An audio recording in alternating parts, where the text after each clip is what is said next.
Oh, welcome into the PHNX Daily Bet Show, brought to you by the one and only DraftKings Sportsbook app, America's top-rated sportsbook app. Don't forget to hit that like button, subscribe if you're new, and leave us a 5-star review. I'm Shane Diefenbach, still not joined by Johnny Venerable because he's a little too scared right now, but I got Bo Brack to my left. Bo, how are you feeling? I'm licking my wounds from yesterday. My God, I had that Kyler Murray rush prop yesterday, 36.5. He had 30 by the early in the second quarter, ended up with 29. He went backwards. It's not the worst beat. I've obviously suffered worse beats in my life, but that was a tough one to swallow yesterday. Is that just because of a designed run? Yeah. I've always thought that's so weird that because obviously college football is a lot different because if you get sacked, you take away yards, which we'll get to in a bit. But if he can throw it away still, which he can, he's a quarterback, design run. Like, how do they determine that? Do you think just if he tucks the ball? I think if he runs out of bounds. If there's nobody that you can credit with a sack and it's not clearly a design run, I think if he runs out of bounds, that's probably, or if he just downs himself. Yeah, I'm glad we're not able to bet on player props in college football just yet here in Arizona because I would be so upset if I bet Emory Jones over 22.5 rushing yards or whatever it would be, and he finished with -17 against Oklahoma State. I hate that rule. I think it's stupid. Well, let's just get into the weekend. A lot of stuff happened. We'll get into our props later in the show.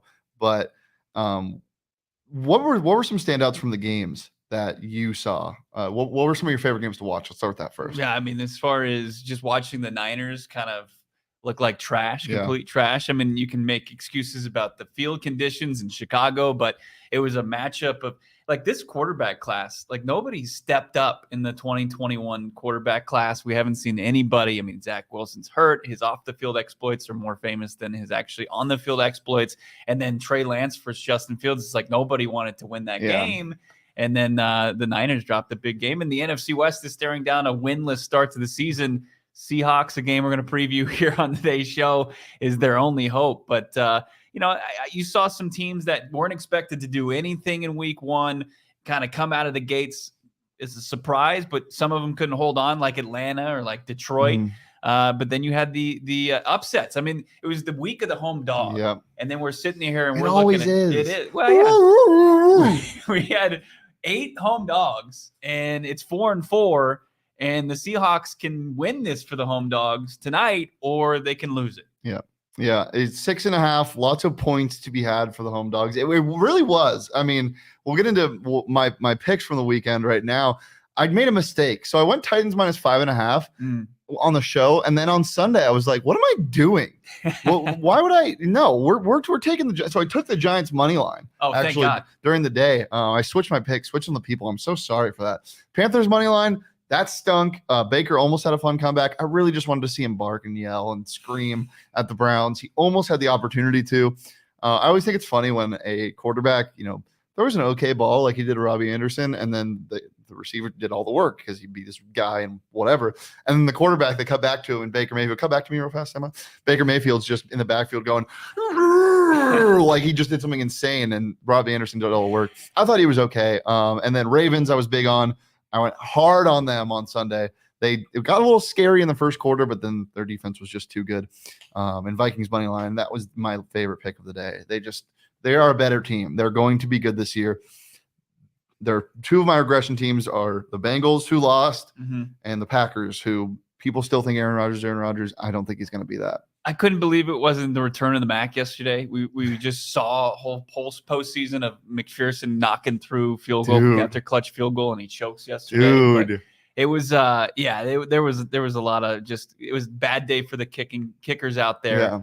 But man, no, I think the Ravens, you're right. They were wagging in the second half. They flexed kind of on the Jets. And Lamar found Kyler Murray's cousin, Devin Duvernay, a couple times. Yeah. Is he going to be like the waiver pickup of the week? He is, but it's not sustainable. We have actually something really fun to announce. We're doing a fantasy show, and that'll be starting Tuesday. More details will emerge on our Twitter. But that was kind of an anomaly. If you look at his target share, it's really low. Quality over quantity. Same with what's his name? Isaiah Likely. People really like him to be good. I don't think he's going to do much. And then, the target shares we'll get into on the fantasy show. But from a pure game perspective, I think that was probably the most shocking thing I saw of the day was Evan McPherson not being clutch. And yeah, there were some really fun games to watch, and I hope you guys enjoyed them as well and enjoyed that first NFL Sunday, because I know I did, sitting on my couch having fun after the tailgate. Yeah, it was a good time. So definitely download the DraftKings Sportsbook app if you're going to be betting, though, especially tonight, because the 10-point victory cash out still, or going up by 10 points, that is still in session tonight.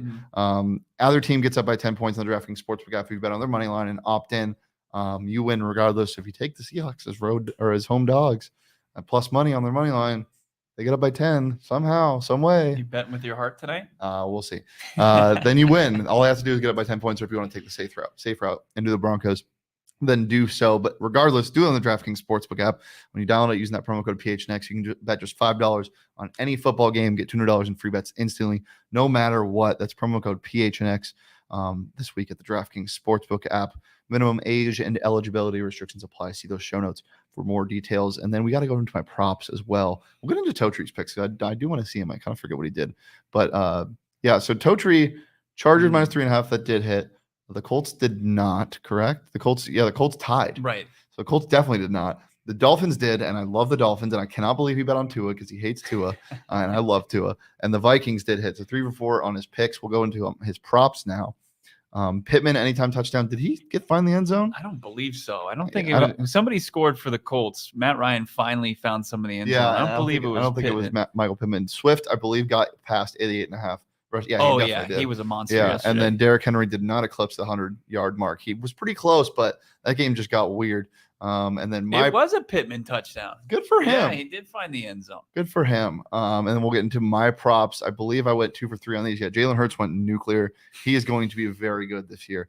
Kyle Pitts, no show. Yeah. 19 yards? Yeah. Target share percentage was fine. So fantasy guys, don't be worried. I think he's still going to be a huge factor in this offense. And his stat percentage was incredibly high. And then my guy Tua. I mean, you can't say enough about Mr. Tongue Vailoa. Actually, you can. There's quite a few things you can say, and that's about it. But 270 passing yards, pretty accurate. Look, Mike McDaniel and this Dolphins offense, man, it's gonna be special. Yeah, it looks fun. It's gonna be special. The yak is back, man. I like the quote from Tyreek Hill. He's gotta get a wagon. He's got to get a wagon to carry his nuts going forward on 4th and 7. Yeah, I'm fired up for that team. That's one of my favorite teams to watch. That defense they fly around. Would they go 7-1 down the stretch? They did, but they played really bad teams. That's one of the most deceiving stats I think in football that people love throwing up. Control. Yeah, you can't control it's the true. schedule. That's true. All right, Bo. Well, let's talk about the game tonight. Yeah, last game of week 1 is finally going to come to a close, and it's a revenge game, right? Yeah. And who's out for revenge? Is it the Seahawks or is it Russ? It's Russ. So this is the biggest thing. I forget who released the article, but this is so bad by the Seahawks PR team for letting this happen. Usually articles like this about discourse within the team, especially after a trade, are usually released in July and August. There was an article that was released about how Russell Wilson, for the last 5 years, there were some weird things going on, and they didn't think that it was going to work, and they wanted to move off of him, and it was clear and evident, blah, blah, blah. And all the weird things you saw were probably because of this. But the quote that sticks with me, the quote that's going to stick with Russell Wilson, and the quote that scares me as a Seahawks better tonight because I'm taking their home dogs. The Seahawks said that he is losing his athleticism, and nothing will fire up an older quarterback more than that, or just an older athlete in general. How did the Seahawks let this story get released days before this game? I have no idea. I mean, talk about bulletin board material, but I mean, that's one thing that if you're Russell Wilson, you can't control, right? I mean, if you lost the step, you lost the step. You can't just regain it. He's just gonna have to make up for it by being kind of having all the tricks, right? Play the angles and being able to find his new receivers. He's not short on those guys. So it's going to have to be Russell Wilson dialing up with his arms and also relying on the guy in his backfield to kind of do some heavy lifting for him, because that's, this after watching Russell Wilson for so many years, right? We say, him and Pete Carroll, they didn't have less than 9 wins until last season together. What made it work was, what Russ could do, a nice run game, nice run pass balance, and then playing a little bit of defense. And now he's on a team that can actually do that. It's built for that. But yeah, I as much as I think that's crazy to let that leak out there and kind of fuel a player the caliber of Russell Wilson, I don't think it's going to play that big. I just think it's hilarious that it happened now and not in the summer. I was in the camp of this team is one quarterback away, as many people were. Big fan of this team's defense. Big fan of their young guys. Big fan of their skill players. Obviously, losing Tim Patrick sucks. He's one of my favorite receivers to watch in the NFL. Big vertical threat. They still got Cortland Sutton, and they got weapons. And I think Javonte Williams is going to be a star in this league. But with all of that being said, Emma, why don't we throw out my picks? I'm taking the Seahawks plus 6.5. I'm so sorry, guys.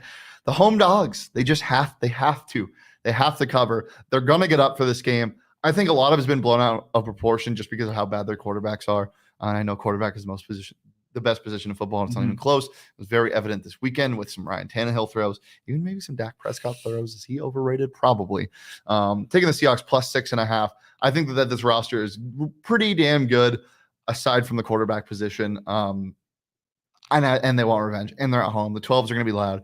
Taking them plus 6.5 tonight on primetime in Seattle. And then I think this is the consensus pick. I bet a lot of the handle is going to be on the under. This game's going to be ugly. It's going to be gross. The Seahawks are going to try to set up the run for the first 3 quarters. Is Russ going to cook? We'll see. I'm taking the under at 44, Bo. Where are they going to generate that pressure? Is it Jamal Adams doing what he used to be Blitz able boy. to do, right? Yeah, is he going to? They do have some guys on that defensive line that are some pretty underrated pieces. It's kind of been like a revolving door. Darrell Taylor, one of the young guys out of Tennessee, had a pretty productive season last year if he can stay healthy.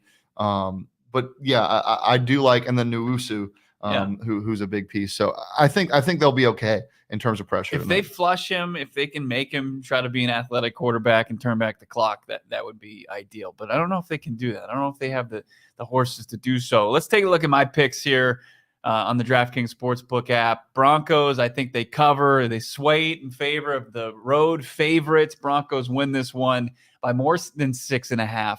But I don't like the over necessarily because I think the Broncos are going to have to do a lot of heavy lifting. Geno Smith, unless it's a huge Rashad Penny game, and there was plenty of them at the end of last season. He was an absolute monster, if not the best back in the league the final 3 weeks of the season. Statistically, he was. Yeah, we're going to have to see, if you're winning that way, 44 is still going to be tough to get to. So I still like the under in this contest. So, but give me Denver. Denver is one of those teams that just seems poised. You talk about the Seahawks being quarterback away. Broncos have been that team way before the Seahawks were. They finally got. I don't think the Seahawks are one quarterback away from contending at all. I just don't think Denver is the team that's been the quarterback away. Yeah. They got a guy.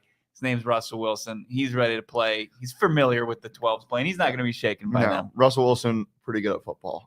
Before we get into our props, what do you think the reaction is going to be like when he's on the field tonight? It better be like borderline standing ovation, right? Yeah. There shouldn't be anybody chirping or booing or anything. I mean, what that guy gave to that town on and off the field is more than enough. Like there should be a statue of Russell Wilson at some point out front of the stadium out there. So it should be a very nice ovation for him. Brought Seattle a Super Bowl, or won Seattle a Super Bowl, brought them to 2. I'm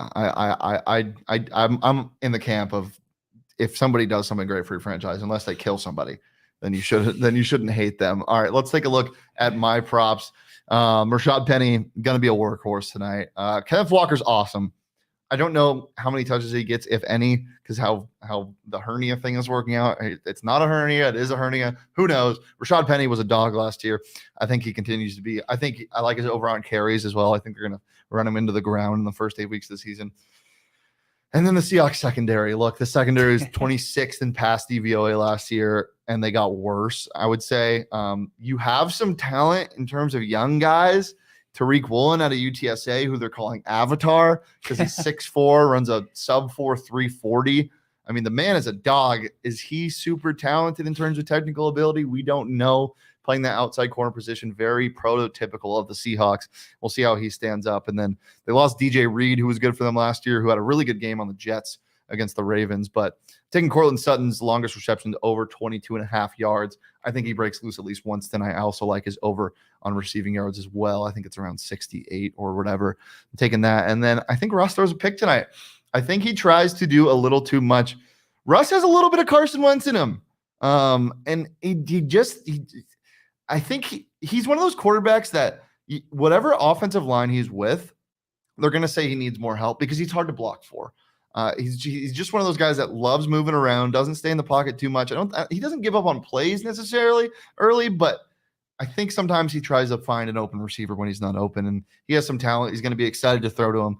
I think he throws a pick to at least Quandre Diggs or somebody in that secondary. Yeah, I think it's possible. That's definitely possible. Even like the best quarterbacks take care of the football, they struggle in their first year in the system in some capacity. He could still have a great game and throw a pick. I think that's a decent bet. All right, let's take a look at my props. I love this Rashad Penny over rush yards 68.5. I think he had over 300 yards rushing in those final few games of the season. I think that's where they're going to try to hang their hat as far as their offense. Wilson though, I got the over on tutties tonight, 1.5. I think he maybe approaches 3. That's more than enough to get you a big fat winner there in cash. And then Justin Simmons, one of the better safeties in the league. I was looking at his game log. Combined tackles, 4.5. That seems pretty low for me. It's plus 100. Let's see him approach. You might sweat it out, but I think that he can approach 6-7, and you can cash there. So Justin Simmons, one of the more talented safeties in the league, he should be fine, and that should be a good bet for you to make tonight. How many times do you think he's going to get an opportunity? How many times does the Seahawks offense reach the second level, though? Ooh, I mean, that's going to be big. I also looked at Jordan Brooks, who's a tackling machine. Who was on my fantasy team, by the way. He led the league in tackles last year. He did. I mean, very rarely does Texas Tech produce good defensive players, but they got Jordan Brooks. He's a baller out there. And he might, with maybe Javonte Williams, if he gets going, that could be – those two could meet quite a bit. And you could – what was it, 9.5, I believe, on the Jordan Brooks tackles? That seems high, but – I think he was double digits almost every game last year, though. I think he had like 182 or something ridiculous. So, look, breaking down where the money is for this Monday night game. Obviously, 77% of the bets are going to be on the better team, which is the Denver Broncos. And Russell Wilson, people love a good story. 56% of the money is on the Broncos. But a lot of the sharps are on the Seahawks. I'm not calling myself a sharp by any means. That's not where I'm getting. But that is what people are leaning.